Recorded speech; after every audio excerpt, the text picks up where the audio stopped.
திருச்செந்தூர் முருகனுக்கு அரோகரா. சரி சரி, நான் பாத்துக்கிறேன், நீ கிளம்பு. யார் இந்த முருகன்? முருகன் தமிழனா, இல்ல தலைவனா, இல்ல அரசனா, இல்ல கடவுளா? தலைவனும் அரசனும் ஒண்ணுதானே? இல்ல, தலைவன் வேற, அரசன் வேற. தலைவன் அப்படிங்கிறவன் நம்ம அடுத்த தலைமுறைக்கான வழிகாட்டி. நம்ம எப்படி வாழணும், நம்ம எந்த வழியில போகணும் அப்படின்னு நமக்கு சரியான பாதைய காட்டுறவன் தான் தலைவன்.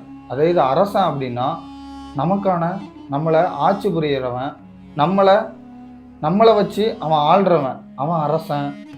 நம்ம தலைவன் அப்படிங்கிறவன் நல்ல ஒரு வழிகாட்டி, நம்ம அடுத்த தலைமுறைகளையும் நம்மளையும் எந்த வழியில போகணும், நம்ம எந்த மாதிரி வாழணும் அப்படின்னு எடுத்துக்காட்டா வாழ்ந்து காட்டுறவன், நம்மளை வாழ வைக்கிறவன். ஃபர்ஸ்ட் விஷயமா முருகன் ஒரு தலைவன் அப்படிங்கிறத நம்ம பார்ப்போம். லைன் பை லைனா சொல்லிட்டு வரேன். தலைவனா, அரசனா, எப்படி வேணா இருந்திருக்கலாம். ஒரு லீடர், இல்லைன்னா ஒரு கிங்கு, ஒரு காடு, எப்படி வேணா இருந்திருக்கலாம். ஸோ அதை நான் லைன் பை லைன் சொல்லிட்டு வரேன், நீங்களே அதை பார்த்துக்கோங்க. முதல்ல முருகன் ஒரு தலைவனா இருக்கலாம் அப்படிங்கிறத பத்தி பார்ப்போம். எதனால அப்படின்னா, நம்ம இப்போ ஒரு முருகர் கோயில் போறோம் அப்படின்னா மெயினா என்ன பார்ப்போம், நிறைய பேர் வந்து காவடி தூக்கிட்டு வருவாங்க, நிறைய பேர் வந்து அழகு குத்திப்பாங்க தன்னோட உடம்புல. இதெல்லாம் எதனால அப்படிங்கிறத ஃபர்ஸ்ட் பார்ப்போம். எதனால அப்படின்னா, இப்போ ஒருத்தவங்க வந்து ஒரு அழகு குத்துறாங்க அப்படின்னா அவங்களுக்கு அந்த வலி கண்டிப்பா வலிக்கும். அழகு குத்துனா வலிக்கும், ரத்தங்கள் வரும், அவங்களுக்கு காயங்கள் ஏற்படும். ஸோ இதெல்லாம் ஒரு சாதாரணம். இது வந்து ஒரு வாழ்வியலோட கலக்கிறது. இப்போ ஒரு அழகு குத்துறதுலாம் சாதாரணம், ஒரு அடிபடுறதுலாம் சாதாரணம், இதுக்கெல்லாம் ரொம்ப பதற வேண்டாம் அப்படின்னு அந்த வாழ்வியலோட கலக்குறாங்க. இது ஏன் அப்படின்னா, இப்போ போருக்கு போறாங்க, அங்க அடிபடும். ஸோ அடிபடும் போது வலிக்கும், கண்டிப்பா ரத்தங்கள் வரும். ஸோ இதெல்லாம் ஒரு சாதாரணம். இப்போ ஒரு அம்பே குத்துனாலும் அதை திரும்ப பிச்சு எறிஞ்சிட்டு மறுபடி சண்டைக்கு போறது, இந்த மாதிரி இதை வந்து காமிக்கணும், இதை வந்து நம்ம வாழ்வியல்லே கொண்டு வரணும் அப்படிங்கிறதுக்காக கூட இந்த அழகு குத்துறது வந்து கொண்டு வந்திருக்கலாம். நம்ம மனிதனோட இயல்பா இருக்கலாம். இந்த ஒரு வலிங்கிறது வந்து மனிதனுக்கு ஒரு இயல்பு அப்படிங்கிறத காமிக்கிறதுக்காக கூட அழகு குத்திருக்கலாம் அப்படிங்கிறது தான் அந்த தலைவன் அப்படிங்கிற இதை வந்து எடுத்துக்காட்டுது. எதனால அப்படின்னா, ஒரு தலைவன் வந்து வழிகாட்டி இருப்பான். அவன் வந்து இந்த மாதிரி தான் போனோம் அப்படின்னு அந்த வாழ்வியலோட கலக்குது இல்ல. இப்போ அந்த கோயில்ல என்ன பண்றோம், அந்த போர் மரபு தான் அது நமக்கு அப்படமா தருது. ஸோ அதுதான் அவன் முருகன் வந்து ஒரு தலைவன் அப்படிங்கிறத வந்து எடுத்துக்காட்டுது அப்படிங்கிறத சொல்றாங்க. அது மட்டும் இல்ல, இப்போ காவடி தூக்கணும். காவடி தூக்குறது வந்து அவ்வளவு ஈஸியானதே கிடையாது. ரொம்ப கஷ்டம், ரொம்ப ஸ்ட்ரென்த் வேணும், உடம்புல வந்து ரொம்ப சக்தி வேணும். அதை வந்து கஷ்டப்பட்டு தூக்கிட்டு போகணும். எவ்வளவு தூரம் தூக்கிட்டு போறாங்க. ஸோ அப்போ எந்த அளவுக்கு ஸ்ட்ரென்த்து, அதுக்கான எஜிலிட்டி எல்லாமே தேவைப்படும். ரொம்ப தூரம் கொண்டு போனால் ஸ்டெமினா வேணும். ஸோ இந்த மாதிரிலாம் தேவைப்படுறதுனால முருகன் வந்து ஒரு தலைவன். அந்த காவடியை கஷ்டப்பட்டு தூக்கிட்டு போனோம். நம்ம தூக்கிட்டு போறதுனால நம்ம உடம்புல வந்து எந்த அளவுக்கு ஸ்டெமினா இருக்குது அப்படின்னு டெஸ்ட் ஆகுது. இப்போ ஒரு சாதாரண ஒரு மனுஷன் ஒரு போருக்கு போகணும், ஒருத்தனை வந்து ஒரு போருக்கு அனுப்பணும் அப்படின்னா அவனுக்கு எந்த அளவுக்கு ஸ்டெமினா இருக்குது, ஸ்ட்ரென்த் இருக்குது, அவன் உடம்புல எந்த அளவுக்கு பலம் இருக்குது அப்படின்னு சொல்லி கண்டிப்பா டெஸ்ட் பண்ணுவாங்க. அந்த டெஸ்ட் பண்றதுக்கானதா கூட இந்த மாதிரி காவடி தூக்குறது, வேல் குத்திக்கிறது வந்து இருந்திருக்கலாம் அப்படிங்கிறது தான் ஒரு இருந்திருக்கலாம். முருகன் அப்படின்னு சொன்னாவே கண்டிப்பா நம்மளால முருங்கை மரத்தை பத்தி பேசாம இருக்க முடியாது. முருகன் தான் முருங்கை மரத்தை கொடுத்துருக்கலாம் அப்படின்னு சொல்லி நிறைய நம்பிக்கைகள் இருக்கு. ஆனா எதனால அப்படின்னா, முருங்கை மரத்துல உள்ள முருங்கைக்காய் என்ன பண்ணணுமோ உங்களுக்கே தெரியும். ஸோ எதனால முருங்கை மரத்தை முருகன் நமக்கு கொடுத்துருக்கலாம் அப்படிங்கிறது இதுல இருந்து நமக்கு நல்லாவே தெளிவாவே தெரியுது. ஸோ ஆனா நீங்க நல்லா நிறைய பேர் கேள்விப்பட்டிருப்பீங்க, முருங்கை மரத்துல வேதாளம் தொங்கும் அப்படின்னு.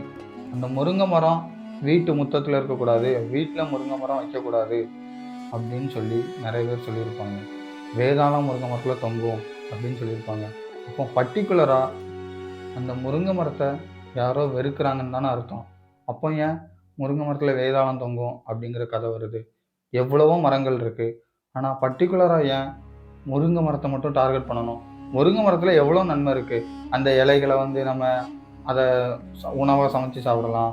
முருங்கைக்காய் இருக்குது, முருங்கைப்பட்டை மருந்துக்கு தேவைப்படும். இப்பேற்பட்ட மரத்தை எதுக்காக வீட்டில் இருக்கக்கூடாது அப்படின்னு சொல்லி நம்மளை பிரெயின் வாஷ் பண்ணியிருக்காங்க.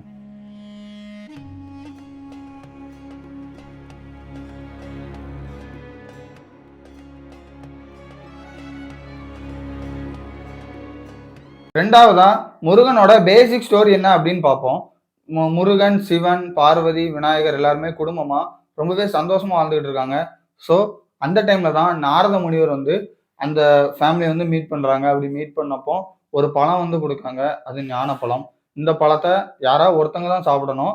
இத வந்து பிக்கக்கூடாது. பிரிச்சு குடுத்தா அது முழுமையா கிடைக்காது. அந்த ஞானம் கிடைக்காது. அப்படின்னு சொன்னதுனால, வேற வழியே இல்ல. ஏதாவது ஒரு போட்டி வைக்கணும். இப்போ பேசிக்கா வந்து இப்போ அண்ணன், தம்பி 2 பேர் இருக்காங்கன்னா, ஏதாவது ஒரு பிரச்சனை அவங்களுக்கு ஏதாவது ஒண்ணு வேணும் அப்படின்னா, அ அப்பா, அம்மா என்ன பண்ணுவாங்க? ஒண்ணு 2 பேருக்கும் வாங்கி குடுப்பாங்க. இல்லன்னா யாருக்குமே குடுக்க மாட்டாங்க. ஸோ, அந்த மாதிரி இல்லாம இவங்க வந்து என்ன பண்றாங்க அப்படின்னா, ஒரு போட்டி வைக்காங்க. யாரு இந்த உலகத்தையே ஃபர்ஸ்ட்டு சுத்திட்டு வராங்களோ, அவங்களுக்கு தான் இந்த ஞானப்பழம் அப்படின்னு சொல்லிர்றாங்க. உடனே முருகர் என்ன பண்றாங்க, அவங்களோட வாகனமான மயில எடுத்துக்கிட்டு வேகமா கிளம்பி போயிர்றாங்க. அவங்க வந்து மயில் வச்சிருக்கனால சடனா பறந்து போயிரலாம். வேகமா சுத்திட்டு வந்துரலாம் அப்படின்னு ரொம்பவே ஃபாஸ்ட்டா கிளம்பிருவாங்க. ஆனா விநாயகர் என்ன பண்றாங்க அப்படின்னா, புத்திசாலித்தனமா என்னோட அம்மா, அப்பா தான் உலகம்.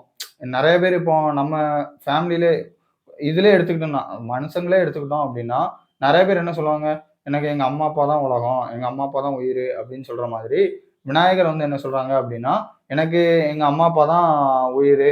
அவங்க தான் உலகம் அப்படின்னு சொல்லிட்டு, அம்மா, அப்பாவ சுத்தி வந்து நான் உலகத்த சுத்தி வந்துட்டேன் அப்படின்னு சொல்லி அந்த பழத்த வாங்கிர்றாங்க. பேசிக்கா அந்த உலகத்த யாரு 3 தடவ சுத்தி வராங்களோ, அவங்களுக்கு தான் அந்த பழம். அப்போ விநாயகர் வந்து புத்திசாலித்தனமா அந்த பழத்த வந்து வாங்கிர்றாங்க. ஸோ இத பார்த்த முருகன் வந்து, "என்னடா என்ன நான் வந்து கஷ்டப்பட்டு சுத்தி வந்திருக்கேன். எனக்கு இந்த பழம் கிடையாது."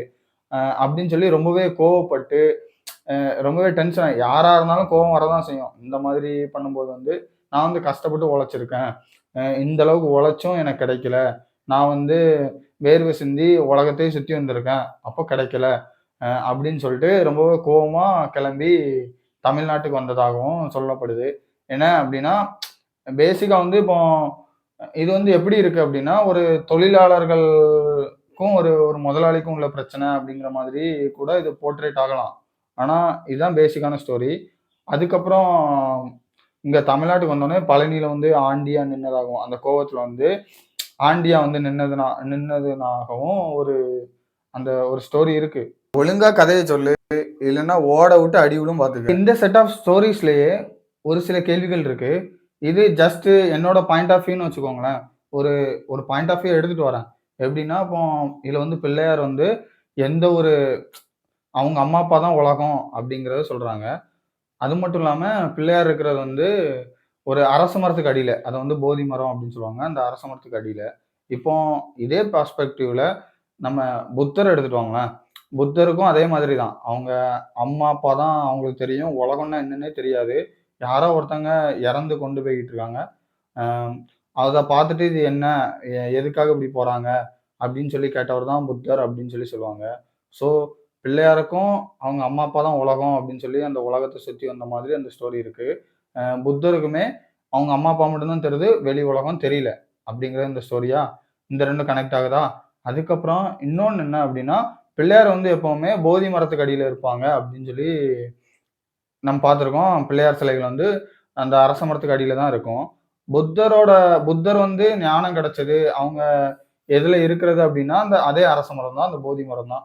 ஸோ, அப்போ அந்த 2யும் நீங்களே கனெக்ட் பண்ணி பார்த்துக்கோங்க. இப்போ அடுத்ததா முருகனோட after life of story. Murugan வந்து ஃபர்ஸ்ட்டு அவங்க அம்மா, அப்பாட்ட சண்டை போட்டுட்டு த தமிழ்நாட்டுக்கு வந்துட்டாங்க. தமிழ்நாட்டுக்கு வந்ததுக்கப்புறம் முருகன் வந்து பழனியில கோவணத்தோட ஆண்டியா நின்னுகிட்டு இருக்காங்க. ரொம்பவே கோவமா. அதுக்கப்புறம் முருகன் வந்து திருச்செந்தூர் வந்து போறாங்க. திருச்செந்தூர் முருகன் எதுக்காக போறாங்க அப்படிங்கிறத தெரிஞ்சுக்கிடணும் அப்படின்னா, முருகன் பிறந்ததுக்கான நோக்கத்த தெரிஞ்சுக்கணும்.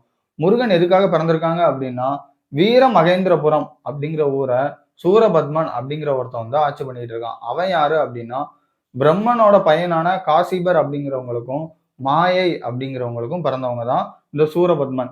இவங்களுக்கு வந்து 2 தம்பி, 1 தங்கச்சி உண்டு. அசமுகி அப்படிங்கிறது அவங்க தங்கச்சி.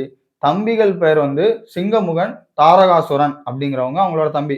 பேசிக்கா ஒரு ஒரு லேண்ட் இருக்கு. அந்த லேண்ட வந்து அவங்க அண்ணன், தம்பி எல்லாரும் சேர்ந்து வந்து ஆட்சி பண்ணிட்டு இருக்காங்க.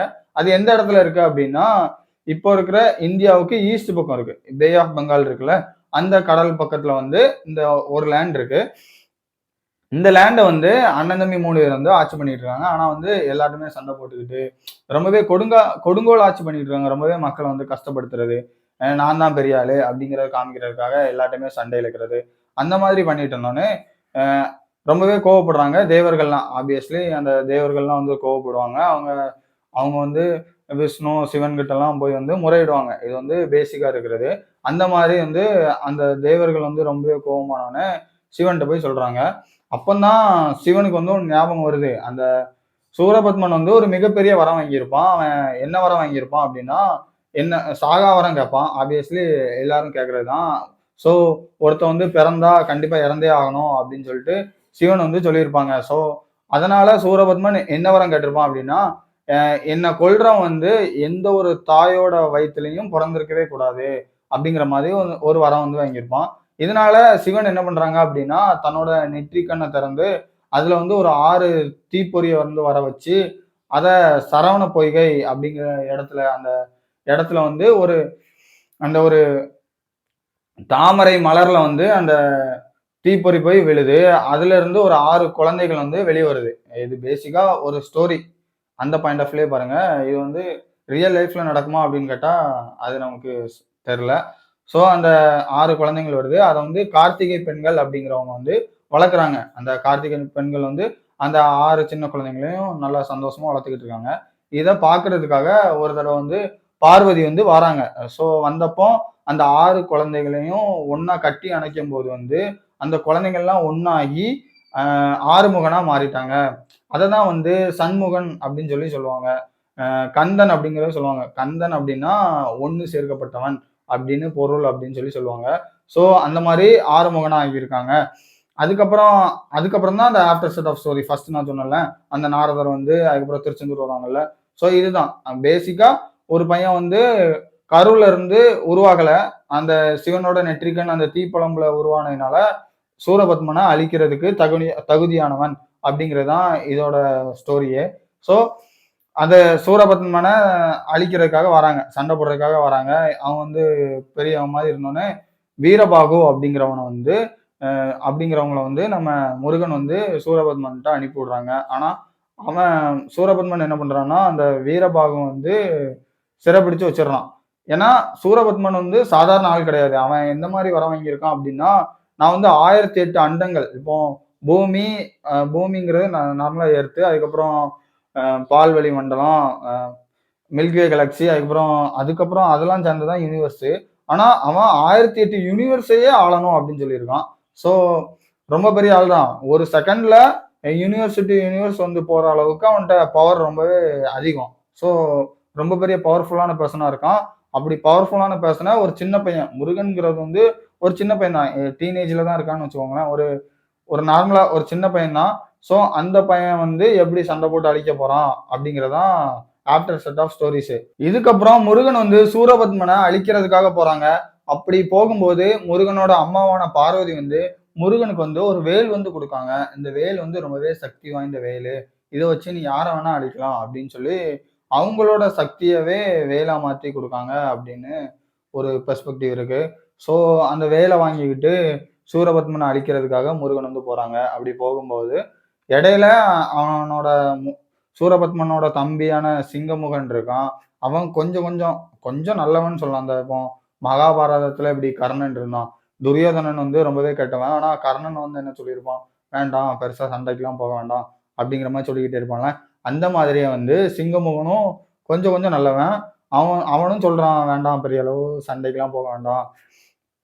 அப்படின்னு சொல்லி எப்பவுமே சூரபத்மனுக்கு சொல்லிக்கிட்டே இருப்பான். ஆனா அதையுமே சூரபத்மன் கேட்க மாட்டான். ஏன்னா, அவன் வந்து ரொம்பவே ஈகோவான ஆளு. நான் தான் பெரிய சக்தி வாய்ந்தவன் அப்படிங்கிற நெனப்பு ஆப்வியஸ்லி எல்லாருக்குமே இருக்கும். ஸோ அந்த பெர்ஸ்பெக்டிவ்ல வந்து அவன் வந்து நான் ரொம்பவே பவரானவன். நான் சின்ன பையன பார்த்து நான் பயப்படையா? அப்படின்னு சொல்லிட்டு ரொம்பவே இது பண்ணிட்டு இருப்பான். உடனே சிங்கமுகன ஃபர்ஸ்ட்டு அழிக்கிறது. சூரபத்மன வந்து மீட் பண்றதுக்கு முன்னாடி வந்து முருகன் வந்து ஃபர்ஸ்ட்டு சிங்கமுகன மீட் பண்ணி அவன காலி பண்றாங்க. அதுக்கப்புறம் தாரகாசுரன் அவன் வந்து ஆப்வியஸ்லி யானை தலையோட இருப்பான். அவன வந்து காலி பண்ணுவாங்க. இதெல்லாம் வந்து ஒரு ஸ்டோரீஸ் பெர்ஸ்பெக்டிவ்ல பாருங்க. அ அவனுக்கு வந்து ஒரு 1000 யானை தலை அப்டின்லாம் சொல்றாங்க. ஆனா, எந்த அளவுக்கு அப்டின்னு தெரியல. ஸோ தாரகாசுரன வந்து அழிச்சிருப்பாங்க முருகன். அதுக்கப்புறம் வந்து சூரபத்மன மீட் பண்ண போறாங்க. அப்டி மீட் பண்ண போம்போது சூரபத்மன அழிக்கணும். ஸோ ஃபர்ஸ்ட்டு முந்தன நாள் அந்த போருக்கு முந்தன நாளே வந்து சூரபத்மன் நிர்மூலம் ஆயிட்டான். இன்று போய் நாளை வா அப்படின்னு சொல்லி அனுப்பிவிடுறாங்க. மறுநாள் வாரான், மாமரமா மாறி கடலுக்குள்ள இருக்கான். அவனை வேல் வீசி அவனை கொன்னதாகும், வதைச்சிட்டாங்க.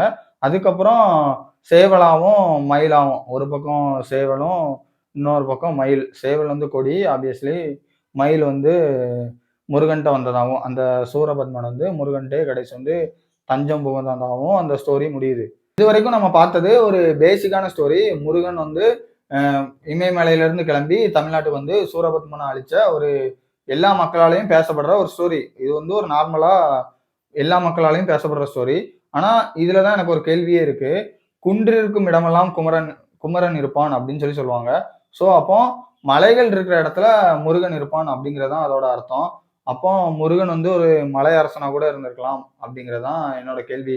இல்லைன்னா மலைவாழ் மக்களை ஒன்று திரட்டி அவங்களுக்கு ஞான உபதேசம் கொடுத்த ஒரு தலைவனா அப்படிங்கிறதான் பொருள். ஏன்னா முருகன் வந்து ஒரு ஞான பழத்துக்காக தான் சண்டை போட்டு வந்தாங்க அப்படிங்கிறதான் கான்செப்டே. ஆனா முருகன் ஏன் எல்லா மக்களுக்கும் ஞான உபதேசம் பண்ணியிருக்க கூடாது, ஞானத்தை கொடுத்தவனா இருந்திருக்க கூடாது? ஸோ அதை மேபி கால ஓட்டத்துல என்னாச்சுன்னு தெரியல. ஆனா அப்படி ஏன் இருந்திருக்க கூடாது? முருகன் ஏன் ஒரு அரசனா இருந்திருக்க கூடாது?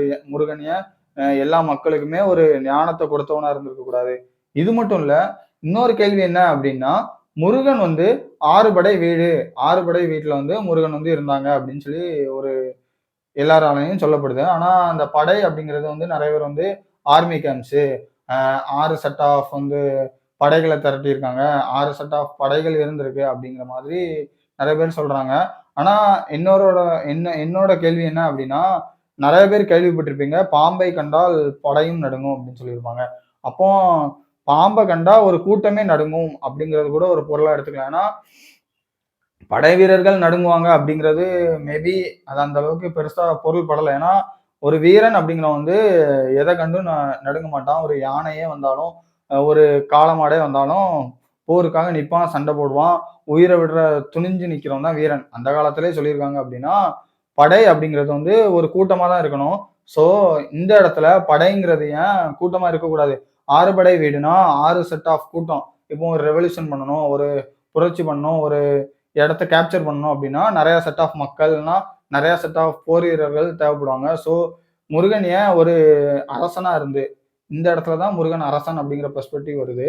முருகன் ஏன் ஒரு அரசனா இருந்து 6 செட் ஆஃப் அரசர்களோ இல்ல 6 செட் ஆஃப் மக்களை கூப்பிட்டுட்டு போய் சூரபத்மனை வந்து எதிர்த்திருக்க கூடாது, சண்டை போட்டிருக்க கூடாது அப்படிங்கிற பெர்ஸ்பெக்டிவ் இன்னொன்னு வருது. என்னன்னா முருகன் வந்து ஒரு தலைவனா கூட இருந்திருக்கலாம். தலைவனா இருந்தாலும் ஒரு ரெவல்யூஷன் பண்ணி அந்த மக்களுக்குள்ள அந்த சூரபத்மன் ரொம்பவே கஷ்டப்படுத்துறதுனால ஒரு தலைவன் உருவாகி மக்களை திரட்டிக்கிட்டு போய் சண்டை போட்டிருக்கலாம். இல்லை அப்படின்னா ஒரு அரசனா இருந்து, மலைவாழ் அரசனா இருந்து 6 செட் ஆஃப் மக்களை வந்து ஒன்று சேர்த்துக்கிட்டு அங்க போய் சண்டை போட்டுக்கலாம். அதை தான் வந்து 6 படை வீடு அப்படின்னு சொல்லியிருக்கலாம். இப்போ அடுத்த கேள்வி என்ன அப்படின்னா, இந்திரன் வந்து முருகனுக்கு வந்து அவங்களோட பொண்ணை வந்து கல்யாணம் பண்ணி கொடுத்ததாக இருக்கு.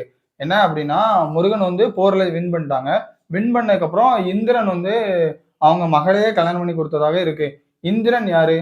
ஒரு மருதம் நிலத்தோட கடவுள். ஒரு அந்த வயலும் வயல் சார்ந்த இடத்தோட கடவுள் தான் இந்திரன். ஸோ அவங்களே முருகனுக்கு வந்து அவங்களோட பொண்ணை வந்து கல்யாணம் பண்ணி கொடுக்காங்க அப்படின்னா முருகன் வந்து ஒரு அரசனா தான் இருந்திருக்கணும். ஏன்னா முருகன் வந்து ஒரு மலையும் மலை சார்ந்த இடத்தோட ஒரு அரசனா இருந்தா, வயலும் வயலை சார்ந்த இடத்தோட அரசன் இந்திரனா இருந்தா 2 பேருக்கும் இந்திரன் வந்து அவங்க பொண்ணை வாண்டடா வந்து கல்யாணம் பண்ணி கொடுத்துருக்கலாம். ஏன்னா இவன் வந்து ஒரு மிகப்பெரிய வீரனா இருக்கலாம், ஒரு மிகப்பெரிய ஒரு தலைவனா இருக்கான் அப்படின்னு சொல்லிட்டு கல்யாணம் பண்ணி கொடுத்துருக்கலாம்.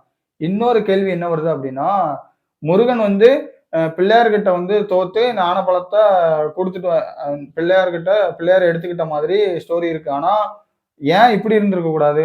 முருகன் வந்து ஞானத்தை பிள்ளையாருக்கு வந்து கொடுத்ததா இருந்திருக்க கூடாது. முருகனே அந்த பழத்தை வந்து பிள்ளையாருக்கு விட்டு கொடுத்ததா இருக்குன்னு வச்சுக்கோங்களேன். இன்னொரு பக்கம் வந்து பார்த்தா முருகனே வந்து வாண்டடா வந்து ஞானத்தை வந்து பிள்ளையாருக்கு ஏன் கொடுத்துருக்க கூடாது? ஏன்னா சிவனுக்கே வந்து பிரணவ மந்திரத்தை வந்து சொல்லி கொடுத்தவங்க முருகன். இது நான்முகனை வந்து ஜெயில அடைச்சவங்க தான் முருகன் அப்படிங்கிற மாதிரி ஒரு ஸ்டோரி இருக்கு. ஸோ இதெல்லாம் கனெக்ட் பண்ணி பார்த்தா ஏன் முருகன் வந்து பிள்ளையாருக்கு வந்து ஞானத்தை கொடுத்துருக்க கூடாது? இப்போ என்னோட அடுத்த கேள்வி என்ன அப்படின்னா, முருகன் வந்து ஒரு தமிழன் மட்டும் நினைச்சுக்கோங்க, வேற ஒண்ணுமே வேண்டாம். கடவுள் வேற எந்த ஒரு பெர்ஸ்பெக்டிவ்லையும் பார்க்க வேண்டாம். தமிழன் அப்படிங்கிற ஒரு பெர்ஸ்பெக்டிவ்ல பாருங்க. இப்போ முருகன் வந்து எப்படி பிறந்திருக்காங்க? தீப்பிழம்புல பிறந்திருக்காங்க. அப்போ தமிழன் எப்பேர்ப்பட்டவன்? தீ மாதிரி, நெருப்பு மாதிரி உள்ளவன் அப்படிங்கிறத எடுத்துக்கோங்க. இப்போ அடுத்த நெக்ஸ்ட் வந்து என்ன பண்றாங்க? முருகன் வந்து ஞான பழத்த வந்து இழந்துட்டாங்க. அத வந்து பிள்ளையார் எடுத்துக்கிட்டாங்க. ஸோ, அத வந்து பாருங்க. ஞானத்த வந்து ஏன் ஒரு தமிழன் இன்னொருத்தவங்களுக்கு வழங்குனவனா இருக்கக்கூடாது?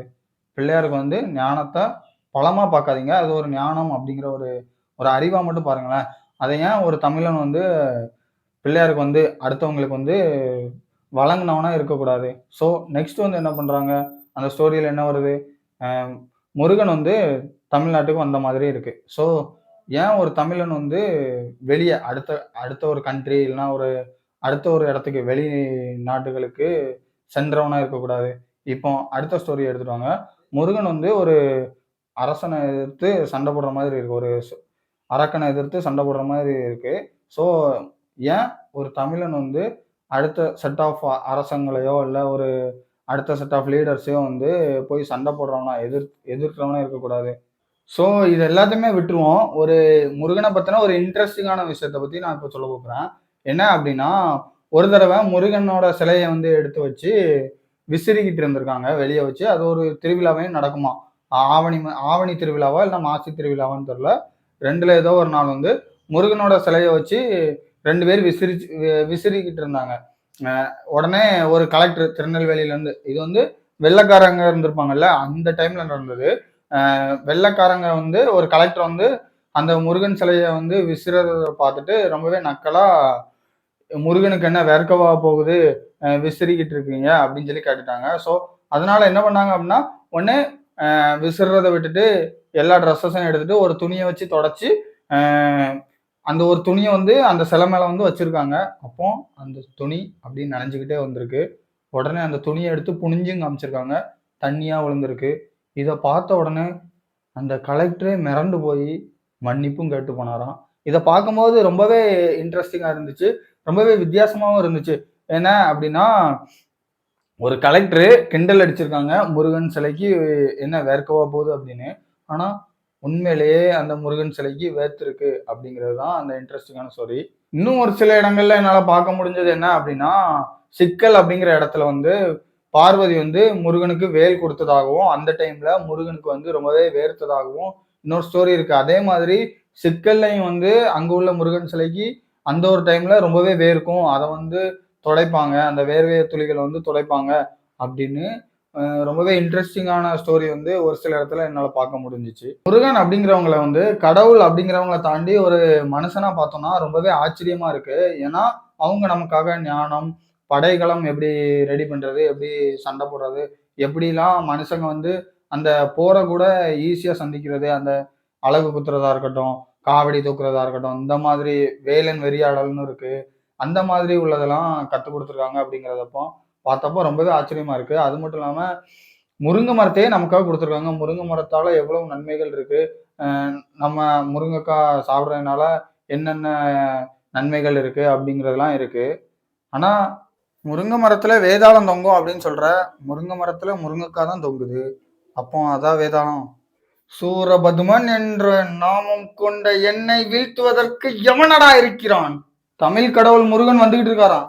அச்சச்சோ! இந்த வீடியோவோட நோக்கமே யார் மனசையும் புண்படுத்தணும், யாரையும் கஷ்டப்படுத்தணும் அப்படிங்கிற நோக்கமே கிடையாது. முழுக்க முழுக்க நான் முருகனை பத்தி தெரிஞ்சுக்கிட்டப்போ, என் மனசுல எழுந்த கேள்விகள தான் இந்த வீடியோவா பண்ணியிருக்கேன். ஸோ, யாரோட மனசும் புண்பட்டு இருந்தாலோ, யாரோட மனசு கஷ்டப்பட்டு இருந்தாலோ, தயவு செய்து மன்னிச்சிருங்கப்பா. முருகன் அப்படின்னா அழகன் அப்படின்னு சொல்லுவாங்க.